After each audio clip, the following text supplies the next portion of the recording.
Welcome to Live from my office. I always appreciate your support, and thank you for listening and for telling your friends to listen as well. We have apt gift cards. We're still giving them away. You just send me 3 names and emails of 3 of your friends, include your contact information. I'll drop your friends who you told me about a sample of the podcast so they will get interested in listening like you have, and I'll send you an apt gift card. Pretty easy. It's thecochranshow@gmail.com.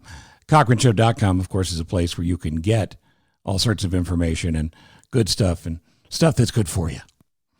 We thank David Hochberg and Team Hochberg, presenting sponsors of Live from my office.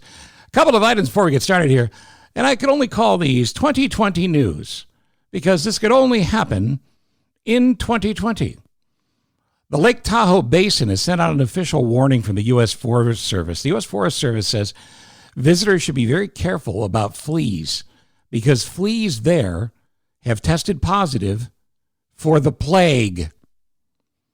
Just when you thought you had things figured out, avoid contact with wild rodents and don't touch sick or dead rodents. That's one of the tips they have. Seems like that one would be easy, but I have been told that if you get fever and chills and muscle aches and weakness, those are all signs that you could be in serious trouble because of the plague-infected fleas of the Lake Tahoe Basin. And by the way, one other thing, be very careful, because some of these fleas, just to fool you, are wearing tiny masks like they get along. And I think we know the truth there. One other item of 2020 news, just breaking. Canada's top doctor says we need to make adjustments in all aspects of our life because of COVID in 2020. Canada's top doctor says we should wear a mask during sex. Now, for some of you, that may not be new, but the idea is to wear a mask during sex so that you don't breathe on or get some of your spittle on the other person. I can't think of anything more romantic. And for those of you who couldn't possibly think of sex at a time like this, that one shouldn't be a problem. There you go. A couple of items of 2020 news. On this edition of Live from my office, we're going to talk about broken promises. Donald Trump has now sort of adapted a new slogan to his campaign, and that slogan is promises kept. Yeah, not quite. Pat Brady will be here. He's been paying attention to this closer than the rest of us have by far. And Pat Brady will tell us about the promises that Donald Trump has broken. That's coming up. Oh, speaking of Donald Trump, I'm expecting a phone call from him as well.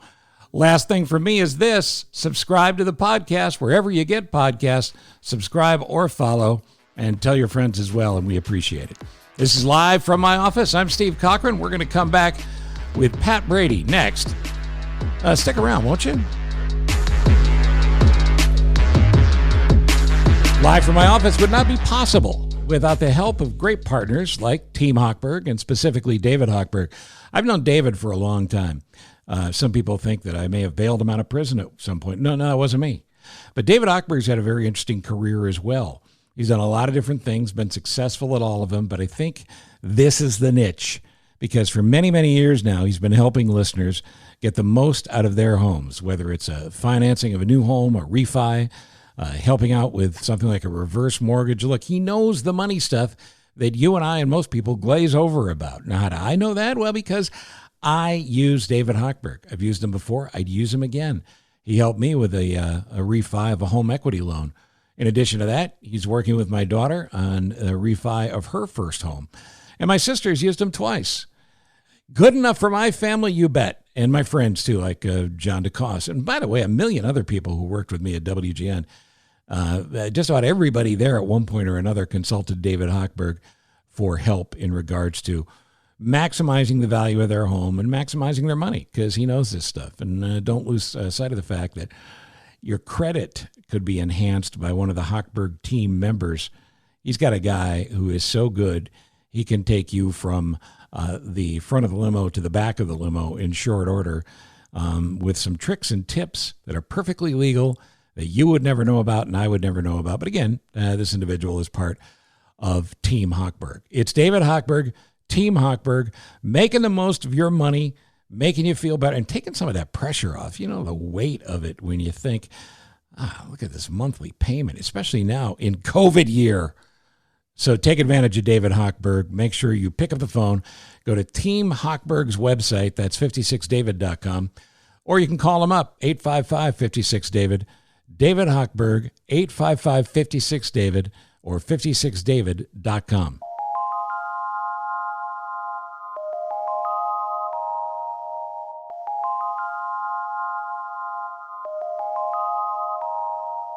All right, now I'm live from my office. It's my friend Pat Brady. Hi, Pat. Hi, Steve. How are you? Well, it's strange days in America. What do you think of this 2020? It's been great, hasn't it? It's almost over. That's the only thing great about it. Yeah, I'm into that. 3 more months, and just write this one off. Next year's going to be good. We're both going to be 60. Did you say that out loud? Because I want everybody to know. Oh, boy. All right, so here's the deal. In a fair exchange of ideas, we ought to be able to point out facts, and those facts should matter.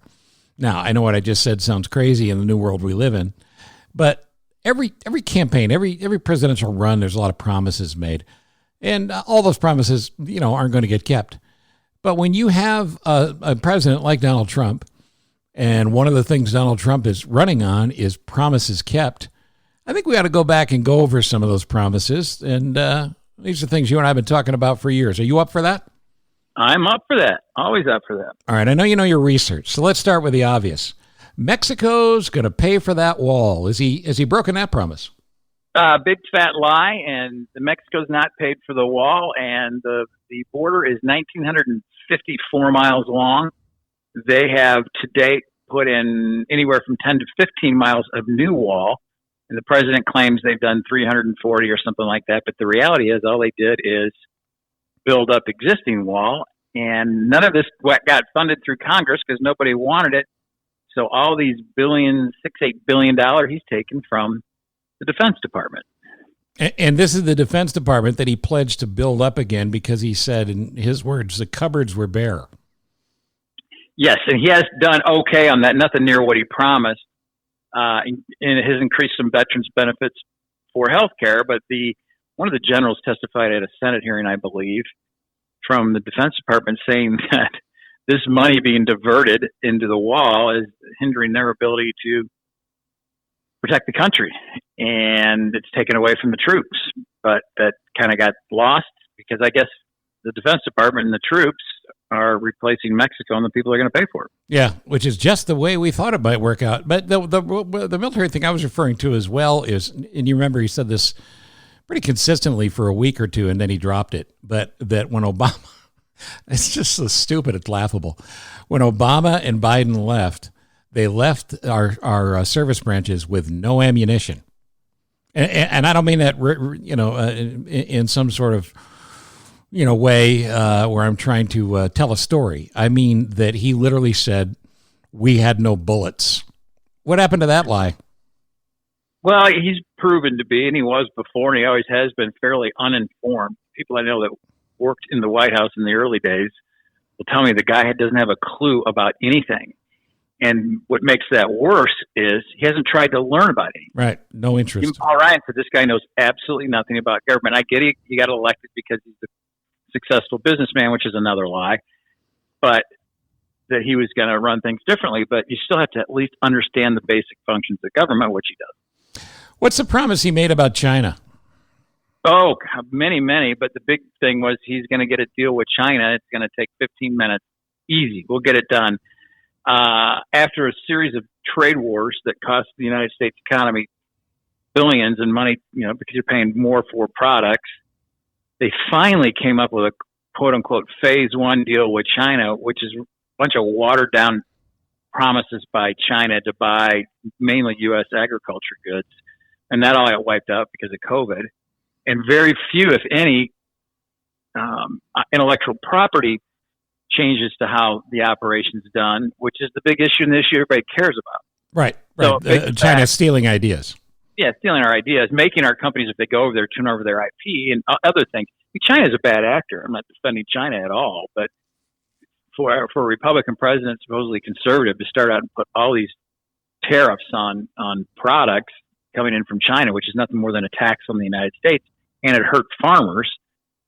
Big, fat promise made, not anywhere near close to kept. Yeah, and sometimes there's a fine line between what Trump is lying about and what he actually knows.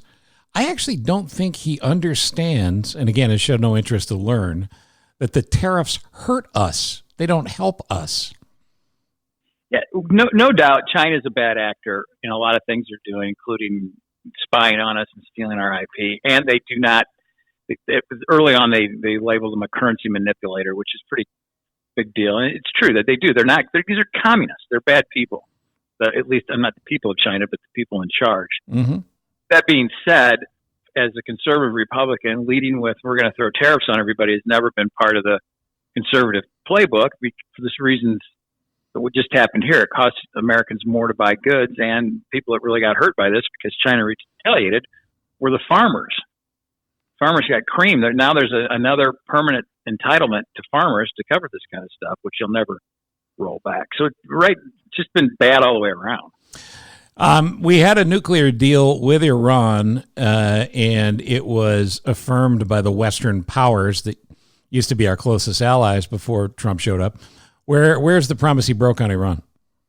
Well, the promise, he actually kept that promise in the sense that he pulled out of the agreement, but he was going to renegotiate the agreement and make a better agreement. Because remember, the art of the deal and the other big fraud, that this guy actually knows how to do these things. I mean, he convinced the American people he was going to do it, but the reality is now there's no agreement. So I didn't like the original agreement. I thought it was a terrible agreement for the United States, but those that argue in favor of it say at least they were somewhat limited in their promises anyway to produce nuclear materials and nuclear weapons. But of course they're Iran and they're bad actors too. They're terrorists and they disregarded all of it, and we have no agreement at all. And they're probably much closer to getting a nuclear weapon than they've ever been, which is just disastrous for the United States. Yeah, and we haven't even touched on North Korea, but that probably is a side-by-side lie because he said his falling in love with Kim Jong-un was going to lead to a nuclear agreement where North Korea would never, ever, ever test or talk nukes again. I mean, nothing close to that. Yeah, the love letter, and they've been more belligerent in the last 6 months than they've probably been in the last 10 years, dropping ICBMs into the Sea of China. Is that what you're talking? Yeah. But the point is there, Obama told him when he turned over the presidency, this is your number one hotspot. And absolutely nothing's gotten done there. And his friendship, that weird love letter. I don't know if you saw the paper recently where he made some comment to Sarah Huckabee Sanders that Kim Jong-un was winking at her. Yeah, take one for the team. Yeah, I mean, first of all, how many levels inappropriate and how stupid. This is what he's talking about when we're negotiating huge things that affect the entire world. This is Donald Trump. And there's a thing you mentioned earlier on about being a conservative Republican. Let's dispel that rumor before I get to the deficits. Donald Trump was a lifetime Democrat. Yes, he donated to both parties because one of the things he told the truth about during the campaign was he'd try to buy off anybody that could help him.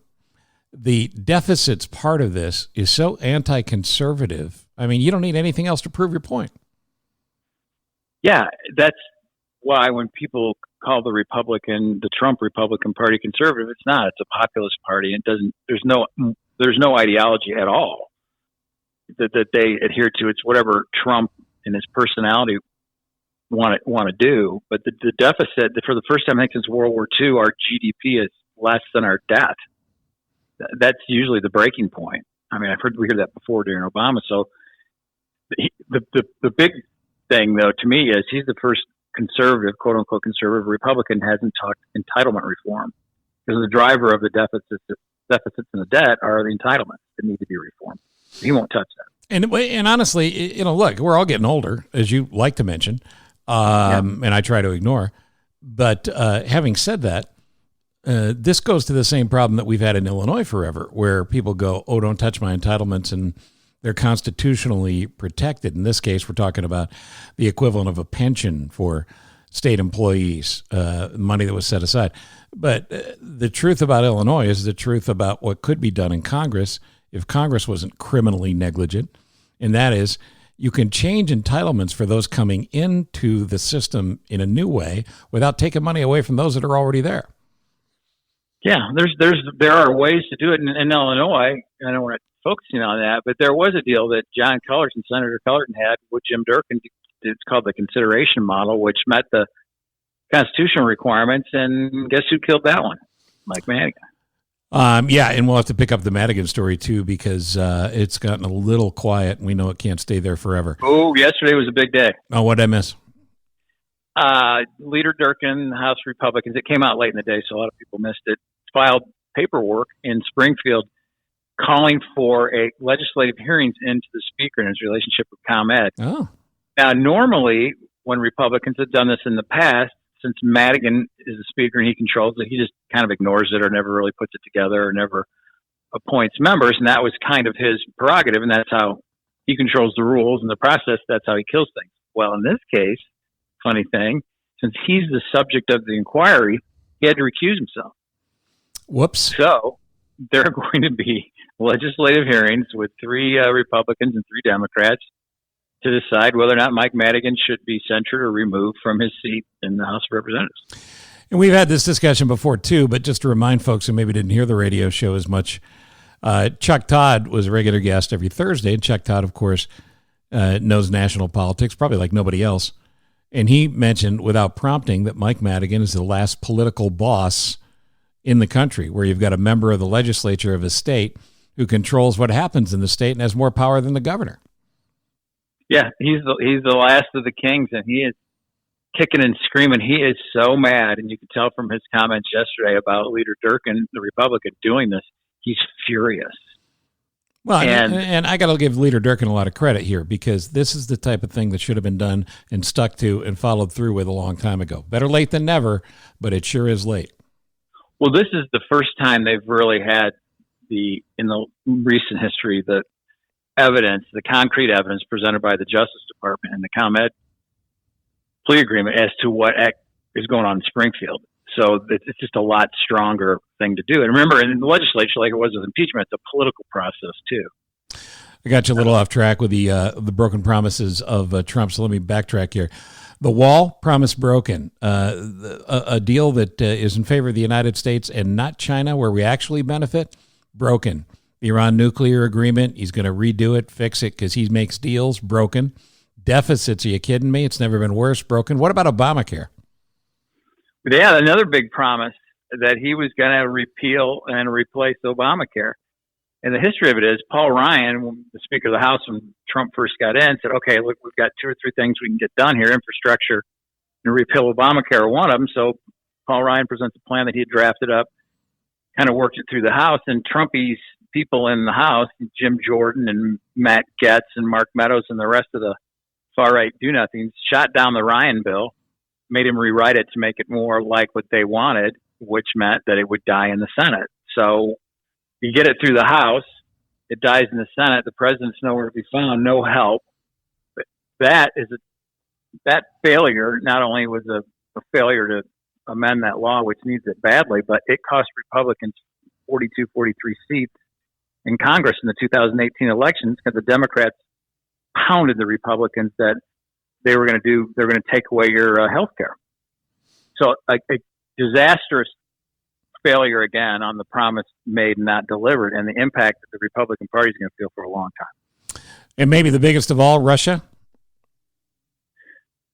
I wanted to talk about Russia because I'm not sure what, if any, promises he made about Russia, because all he did with Russia is say how much he admired Putin. And Putin's just laughing at him right now. Well, I'll give you the promise that he's broken or not lived up to, and that is that he said his administration has done more to handle Russia than any administration ever. I mean, the only promise that's more ludicrous or statement that's more ludicrous is he's the greatest president since Lincoln. But I think he's definitely broken a promise with Russia. Well, you elaborate. The broken promise to me is just a complete abdication to this murdering Vladimir Putin, who's a former KGB agent whose sole focus in life is to restore the former Soviet Union, and his arch enemy is the United States. They're still actively trying to interfere with our elections, and our president has said nothing. Right. The sanctions that were in place have been lessened. It's been a disaster, and there's been bad developments in Western Europe because of all this relating to oil and some of the other things. And Putin is a bad, bad man. And that you got remember John McCain when he was still alive, Senator McCain. He used to have Twitter wars with him just to screw with him. Right. He used to call him Vlad, and it just drove him crazy. They don't deserve to be put on the stage at the same level with the United States as part. They're just not. They do not. We have no interest to align with them. You know, his oath said he would serve, defend, and protect the Constitution of the United States. Look, the military, as commander-in-chief, you're supposed to have the military's back in every possible way. And one of Russia's major crimes, which our intel, the best intel on the planet, says that there are bounties endorsed by Putin and paid by Putin on the lives of American soldiers in Afghanistan and possibly other places. Not only did he not confront Putin on it, he actively avoided talking about it. Yeah, he said, and when Putin was asked about election interference, and remember that famous press conference in Helsinki, he goes, well, I believe Vladimir Putin over the U.S. intelligence agency. Just unbelievable. Unbelievable. Yeah. You know, but along those lines, protect and whatever, defend the Constitution of the United States, that means don't break any laws, too. Right. And we beat this to death, but the Mueller report, if you read it, it's very clear. He violated a lot of laws, but he just couldn't be prosecuted. And that is something that will need to be revisited for future presidencies, because it literally is a memo of understanding from the Justice Department. And because Mueller worked under the head of the Justice Department, he couldn't do anything more than he did. Yep. All right, so we talked about the economy. We talked about Russia. Let me just throw a couple more at you here. The tax returns. He goes, I'm under audit. I can't produce my tax returns, which is just that, and on the face of it's a lie. He certainly could produce his tax returns. He says he's under audit every year. So that's just a lie. Now, there's something in those returns, because I've never seen anybody fight so hard to keep them out of investigations as Trump has done. So they're going to get the returns, and they're going to probably get him, like Michael Cohen said, for overstating his assets in bank disclosures and then understating his assets for tax purposes. And the fact that he slipped through the noose on crimes like that through the course of the last 30 years, 35 years, isn't, frankly, it's amazing. The manufacturing will come back to America. Everybody's going to come back to America, and there's going to be more manufacturing jobs. Statistically, I've seen nothing to prove that. No, it's flat. That being said, there is a kind of a different kind of manufacturing in the U.S. growing through the technology boom. But the manufacturing he's talking about, the steel mills, the car factories, the old traditional manufacturing, is not coming back. If you can build goods in China that are 80% cheaper, that's what you're going to do. One more, because this will be a huge job thing right now, and with 20+ million people unemployed, we need what amounts to a New Deal, and the infrastructure in this country needs dramatic improvement. There was a program in the Roosevelt days, the early days of the New Deal, that my father was a part of. He was 16 years old. He drops out of high school. He's on a bus with a bunch of people, and they go to Seattle to build roads. Yeah, and the acronym for the projects escaped my mind, but it's a huge. The Conservation Corps, Yeah, the CCCs. Yeah, CCC, yeah, and the Civil Conservation Corps.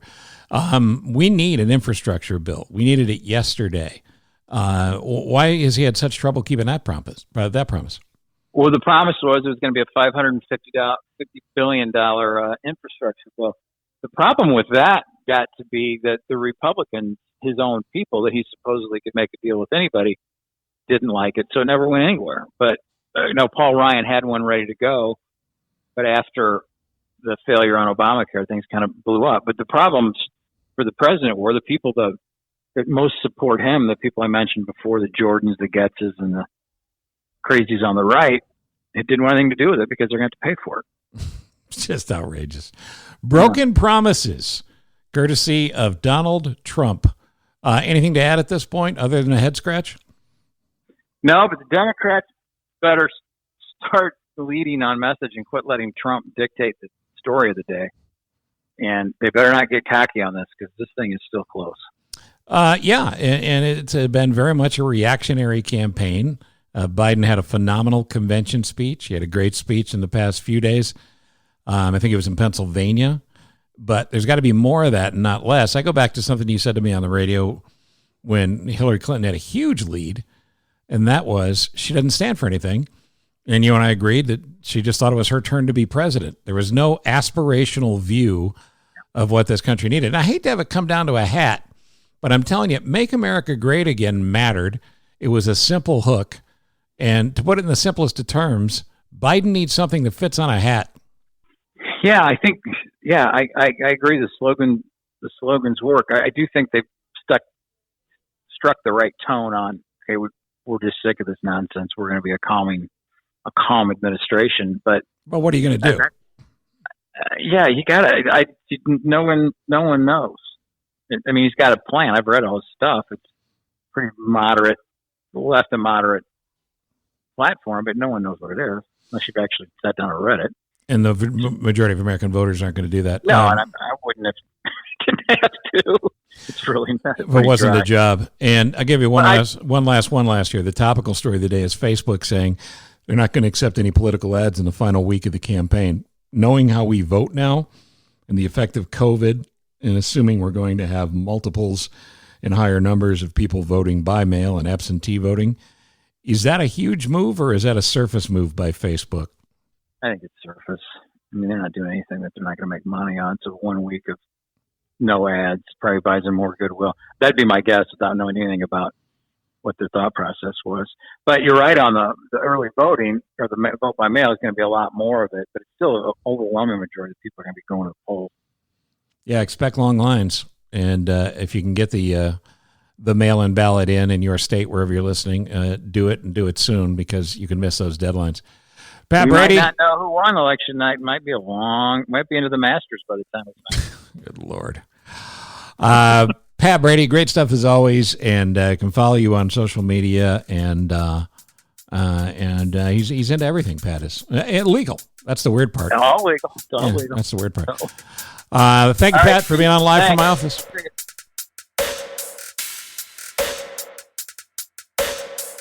Talking about reverse mortgages with David Hochberg. Why does this get a bad rap? I mean, can you really trust these loans? Here's the deal. My mom was in a wheelchair. She had MS. We converted the living room into her bedroom, bought a hospital bed in there because she couldn't get up and down the stairs. We built a ramp so her mobile wheelchair there could go up and down the stairs. Sure. It got to a point where the only asset that my parents had was the house they were living in. So I kept telling them, we need a reverse mortgage. We need a reverse mortgage. They're like, no, I hear bad things about it. I'm like, what are you talking about? I'm in the industry. These are great loans. Paid for the appraisal, paid for the counseling, which we now have a company that we work with that gets grant from HUD, so you don't have to pay for it. Long story short, I was going to put my parents into a reverse mortgage, Steve, if their house appraised for what my dad thought the house was worth. I did everything that I could possibly do to get my parents set up to take out this product. Do you really think I'm going to put my parents into a product that's dangerous, a loan product? Exactly. Hell no. But here's the thing, because you hit on it, and I don't want people to lose this. There's all this information out there, and then there's the myths that are out there. And the myths that are out there is, that's how they get you. That's what my dad would always say about stuff. That's how they get you. That's how they get you. That's how they get your house. They're not taking your house. It gives you the option. You get a mortgage statement, like any other mortgage statement, and you have the option to make the payment or defer the payment. Okay, a lot of individuals, experienced homeowners, has the option. You're going to get a mortgage statement. You're a grown person. You've made financial decisions all your life. You could either take that money that you would have set aside for the mortgage payment to make your mortgage payment and work your principal down, or you could take that money and go on the bus. Well, you can't go on the bus anymore because nobody's going on the bus, but I used to use this example. Get on the bus and go downtown with your friends from the community center, go see a play. Right. Maybe buy a plane ticket and go see your family. Just what do you worry about paying a house off that's already paid off or almost paid off when you could eliminate that payment and live out the rest of your life? By the way, we'll remind you whenever we talk to Mr. Hochberg, it's easy to get a hold of him. All you got to do is pick up the phone and call 855-56-DAVID or 56david.com. Well, the word pleasure is kind of a funny word. It could mean different things to different people. So allow me to say this. President Trump, it's a pleasure to have you on the show. Yeah, whatever. Hey, Cochran, fun fact for you. Kenosha is a city in Wisconsin, not a type of sausage. I just learned that the other day. Yeah. Amazing. Yeah, it's good you're paying that kind of attention. How's Is there any way we could do the interview a little later? I'm in the middle of giving an order to remove more mailboxes from the inner cities. Too many mailboxes. You just got to get off that. Too many. Now, we heard the Postal Service has warned 46 states, we've only got about 50, that their mail-in ballots may not be counted in time for the election in November. Are you actively planning intentional interference with mail-in voting? Okay, look, let's be honest, okay? The U.S. Postal Service doesn't make any money. They don't turn a profit. It's like the fire department. Total failure. But to answer your question, no, I'm not interfering. In fact, I've actually come up with a totally efficient solution to the slow-moving mail traffic. Are you ready for this? Okay. We're going to make Bed Bath & Beyond put an election ballot on every one of those 20% off coupons they send out. Boom.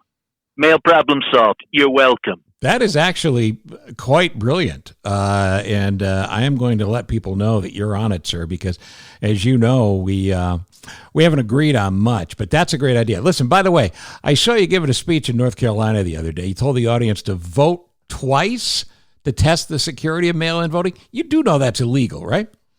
Illegal. They said the same thing about giving the RNC speech on the White House South Lawn. Big deal. Big deal. What's wrong? You vote 2 times just to be doubly sure it's not rigged. Okay? So listeners of this podcast, if you can hear me, vote 2 times. 2 times if you're a Republican. Steve says it's illegal. Probably not, but we'll see. We'll see what happens. Vote 2 times to keep your favorite law and order president in the White House. All right. Now, all of the Postal Service, big problem.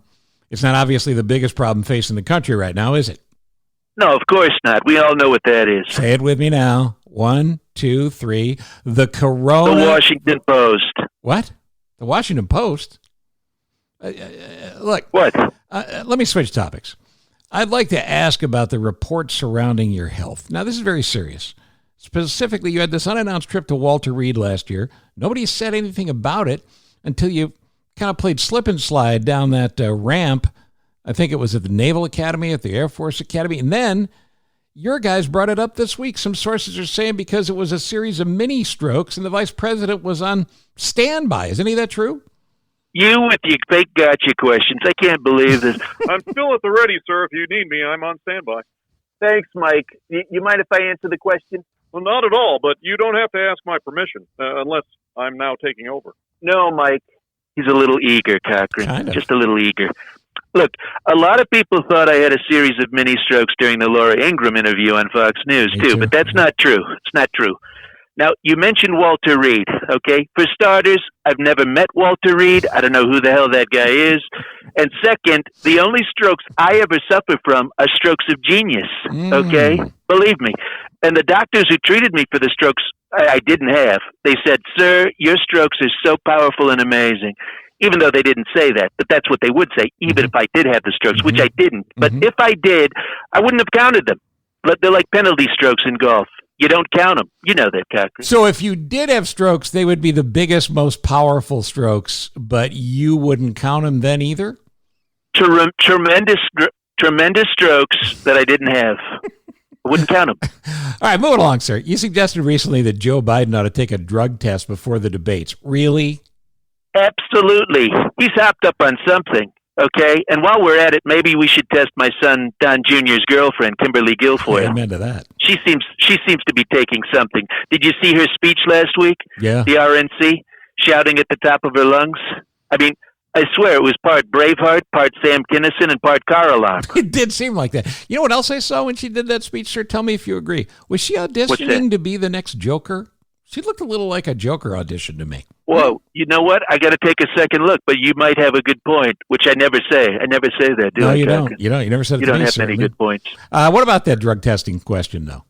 Look, I'm completely willing to get tested. You can test me right now. Right now.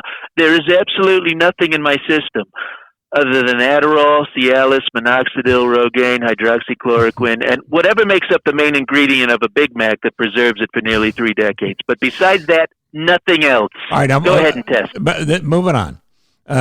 Comedian Jim Gaffigan said, you're a liar, a con man, a traitor, and a criminal in a Twitter rant last week. What do you want to say to him? I almost like him less than I like you as a comic. Really. No, I think this just proves he's not a good and strong Christian like me, Oh, Jim sure. Gaffigan. Mm. But, it's just like my favorite Bible verse says. He said, love can touch us one time and last for a lifetime. I think that's in the book of... Your Grace, that's not Holy Scripture. That's from Celine Dion's My Heart Will Go On. Well, you would know, God boy. Look, my point is Jim Gaffigan is a fat albino loser, okay? Wait a minute, sir. He's actually the number one comic in the country. Now, he's not albino. He's pale. And honestly, sir, should you be calling anybody fat? No, 4 quarter pounders with cheese, a large chocolate milkshake, and a Diet Coke. I'm counting the carbs, okay? Hello? Diet Coke. I'm sorry, I wasn't listening to it. What were you saying? Yeah, okay. All right, look, a former friend of the First Lady just came out with a tell-all book as well. This is somebody who worked hand in hand with her. She was on her staff. She saw things and claims to have audio of Melania disparaging you, your daughter Ivanka as well. What do you make of that? Fake news. Look, Melania might talk a lot of crap about me and say incredibly mean and hurtful things, but I can tell you right now, she would never disparage me. Never. One claim in the book says she didn't want to use the same shower and toilet as Michelle Obama and wouldn't move into the White House till the bathroom was renovated. What about that? Look, I don't think there's anything wrong with that request, okay? The average person sits down on the toilet multiple times a day for what? Like 45 minutes a pop? Way more than that if you're tweeting, believe me. You don't want a seat with that kind of mileage. I totally get it. I don't blame it. I need to get off this topic. Look, let's address college football. You're saying the Big Ten, which has already said no football until the spring, the Big Ten has to go on? Is that what you're claiming? They have to. They really do. For the people. It'll make the fans very happy. And it'll make me happy because I'll be credited with bringing it back and we'll win every Midwest swing state. Mm-hmm. Boom. Guaranteed second term. Look, even if you're on the fence about going to a college football game, you're guaranteed to have beer and nachos there. You can't say that about an Antifa protest, okay? Believe me. Finally, sir, I want to get your opinion on something that I know is close to your heart and maybe closing in a dangerous way right now, and that's KFC. And KFC's decision to lose the finger-looking-good slogan because of pandemic and cancel culture. They don't want to get ordered lunch, Cochran. What are you doing to me, Cochran? I just ordered lunch. Now I'm getting hungry for KFC. This is downright un-American, okay, what they're doing. Cochran, if we stop licking our fingers, then the China virus is one. Oh, sure. The China virus is one. Thanks Stay with me. Thanks China. China. Thanks for coming on to talk with me, President Trump. It's always a thrill. Later, loser.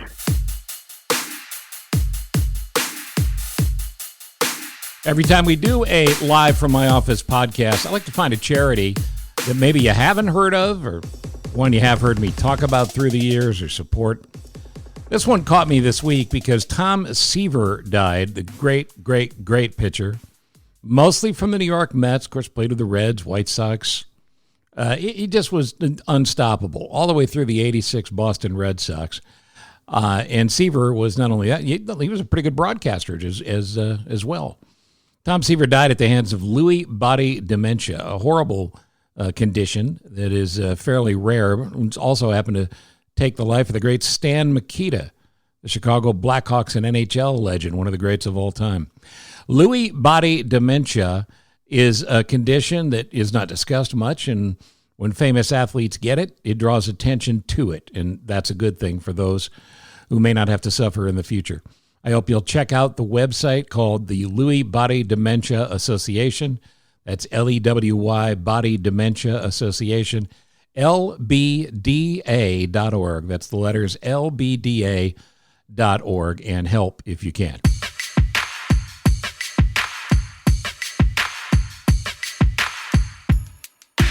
All right, before we go, again, thanks to David Hochberg and Team Hochberg, presenting sponsors of Live from My Office. Don't forget to stop by Twitter. That's right, follow me on Twitter, @Cochran Show. And when you do, you'll be able to catch the Trump Dump, a daily countdown of the ridiculousness of Donald Trump right through Election Day. And it's coming faster than you think. If you're not already registered, make it a priority, do it, and no excuses on November 3rd. Everybody votes. The email is thecochrane@gmail.com. Of course, you can leave a comment wherever you listen to the podcast, and I hope you will. But don't forget to use thecochrane@gmail.com and know that when you do, your email might be read on the air here. I also want to remind you that we are giving away apt gift cards to anybody that wants to send me the names of 3 of the people they know and their emails. I'll drop them a sample of the podcast and a note to kind of get them to listen. In the meantime, as a way of thanking you, we'll send you an apt gift card. So don't forget to include your address in that email at thecochrane@gmail.com. I thought we were done, but before we go, I'm getting a note here that says there's a caller that I should take. Now, normally, of course, we don't take calls in this format because you could be listening any time of the day, but apparently this individual's been on hold for the entire show, so let me just pick this up. Hello? Hey, Stevie C. Oh, boy. It's William Loney, Stevie C, your agent. Yeah, this is my agent. Some of you may have heard of the last time he was on. I hired him, I don't know, about a month ago. So it's William Loney. Can I call you Bill? You can call me Bill. Everybody does. They call me Bill Loney. Bill Loney. All right, That's so we're really short on time here, but you did you need something, or can we talk off No, the air? listen, I'm always working for you, Stevie. I'm trying to find things out for you, Stevie. Somebody calls me, I go, hey, what's in it for Stevie C? You know what I'm talking about? This is what I'm doing. Anyways, I got another thing for you. This one's going to work. It's great, and it's the big grand opening. It's a huge amusement park north of you. You know how the amusement parks, everybody's been hit by the pandemic. Sure. Yeah, but gosh darn it, they're having this big grand opening. And listen, it's an A-list. Every year they get somebody different to do it. In the past, they've had Gene Hackman. Dustin Hoffman has done it. Really? They've had last year was Bowser from Shannon. Listen, these are the people that are doing it. I've got you set up for this. It's real simple. Here's how it's going to go. You're going to show up. You're going to take some tickets to start off because they want you. They want that A-list celebrity there. You're going to take some tickets. I'm going to be taking tickets to people coming in. Yeah, just for like 5 minutes. You're going to do it for 5 minutes. Nothing to it, Steve. You're going to move from there. You're going to go right over. You can even autograph the tickets. Okay? Autograph the tickets. They're going to come in. It's you. It's like Stevie C. They're going to be looking for. Do you have a small pen? Because there's the tickets. They got a pen. They got a pen. They're going to have everything. You can write. You're going to have it all set. It's going to be perfect. You're going to take some tickets to start off. Then you're going to move right over from there. You're going to move a little time. You're going to move over to the Tilt-A-Whirl. You do that for like 5-10 minutes. Nothing major. 5-10 minutes. You're going to run the Tilt-A-Whirl. Hey, I tilt a little. I whirl a little, and then I'm done. You whirl. You got it, baby. You got it down. Okay. Right. You're going to move over there. You're going to jump over to the octopus. You do that for 5 or 10 minutes. Okay. Nothing major. You're going to move over then to the bumper cars. You got that? Yeah. The whole point is you're going to do this maybe a half hour, 45 minutes at the max, and then you're going to take a 15-minute break. Hang on. You know what? I got another one of my clients on it's Buddy Greco's on. I got to go to him. Real simple. You do that for 45 minutes. Wait. 15-minute break. Stevie, hang on, Stevie, hang on. About a 15-minute break, and then when you're done with that, from about 1 o'clock in the afternoon till 10 o'clock, you're going to make it funnel cakes. Okay, I got to go, buddy. Buddy's on the line. I got to get out of here, buddy. Love you, Stevie. Listen, if you're an agent, I'm available. Hey, Stevie C. Listen, I forgot about the balloon darts. Okay, I'll call you back. It's my agent, William Loney. And I am Steve Cochran, and I thank you for listening to Live from my office. Live from my office is a service of Monkey Run Productions. All rights reserved. The podcast is hosted by Steve Cochran, and it's mixed, edited, and produced by me, Ross Cochran. Please rate, review, and subscribe to the podcast wherever you're listening, and follow Steve on all social media channels. Get in touch with us directly with questions or comments about the show by emailing thecochranshow@gmail.com. Steve is available for corporate speaking gigs. He would love to MC your event, and occasionally, he's funny. Thank you for listening. Head to cochranshow.com for more.